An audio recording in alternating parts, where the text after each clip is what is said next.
BNP chairperson Khaleda জিয়ার শারীরিক অবস্থার অবনতিতে গভীর উদ্বেগ জানিয়ে তার রোগমুক্তি কামনায় দেশবাসীর কাছে দোয়া প্রার্থনা করেছেন রাষ্ট্রপতি মোহাম্মদ শাহাবুদ্দিন।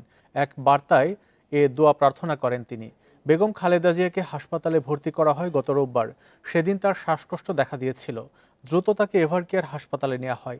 তাৎক্ষণিকভাবে নানা পরীক্ষা নিরীক্ষার পর তার চিকিৎসা শুরু হয়।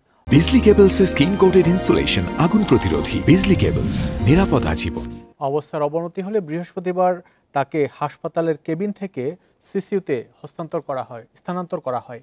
সেখানে মেডিকেল বোর্ডের দেশি বিদেশি বিশেষজ্ঞ চিকিৎসকের তত্ত্বাবধানে খালেদা জিয়ার চিকিৎসা চলছে।